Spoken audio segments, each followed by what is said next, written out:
चिंता क्यों कर रही है? कभी कांग्रेस चिंता कर रही है, कभी आईएनएलडी चिंता कर रही है, कभी कोई डेट्स दी जा रही हैं कि इससे पहले टूट जाएगा। वो अपने आप को संभालें, वो अपनी आप की चिंता करें। हमारा गठबंधन है, या तो बीजेपी का कोई व्यक्ति कुछ बोले या जेजेपी का व्यक्ति कुछ बोले तो मैं मानता हूं कि आप मीडिया के लोगों को उसको तवज्जो देनी चाहिए। कोई तीसरा आदमी हमारी चिंता कर रहा है कि हमारे घर में क्या हो रहा है या हमारे अलायंस में क्या हो रहा है, ये तो बड़ी हाई जो है ना हास्यास्पद सी बात।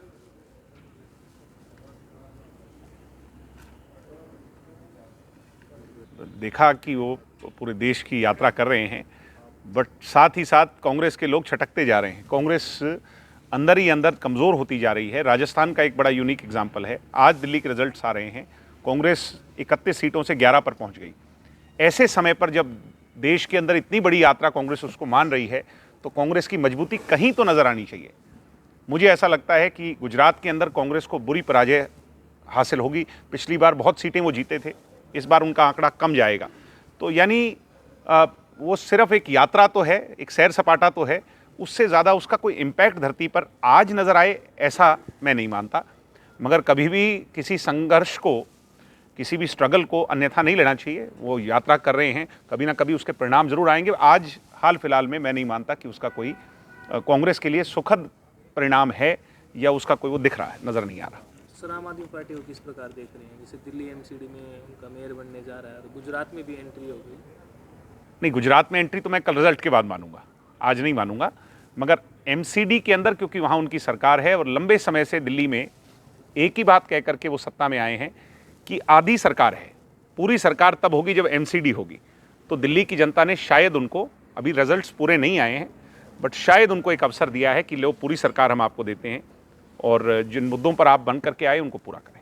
हरियाणा में किस प्रकार देख रहे हैं सर उनका जो संगठन है और किस प्रकार? नहीं, हरियाणा में तो आपने आदमपुर में देखा, और जो है ना कोई ज़्यादा अच्छा रिजल्ट्स उनके नहीं रहे हैं। यहाँ पर लीडरशिप लैग करती है, उनके पास लीडरशिप नहीं है हरियाणा में। जहाँ भी वो जीते, दिल्ली में जीते केजरीवाल जी के नाम पर, पंजाब में जीते भगवंत मान जी के नाम पर, अन्यथा जहाँ जहाँ भी आम आदमी पार्टी लड़ी वहाँ उनको बुरी डिफीट मिली, क्योंकि कोई लीडरशिप, कोई चेहरा नहीं था। ये कौशल विकास निगम में हरियाणा सरकार ने कल मुख्यमंत्री जी ने कहा है कि हम 50 नंबर देंगे 1 लाख से जिनकी इनकम कम है, और जिनकी इनकम 1.80 से कम है उन्हें 40 नंबर देंगे। तो ऐसे में जो मेरिट है, जो क्वालिटी एजुकेशन है, जो बच्चे हैं वो तो बिल्कुल रह जाएंगे।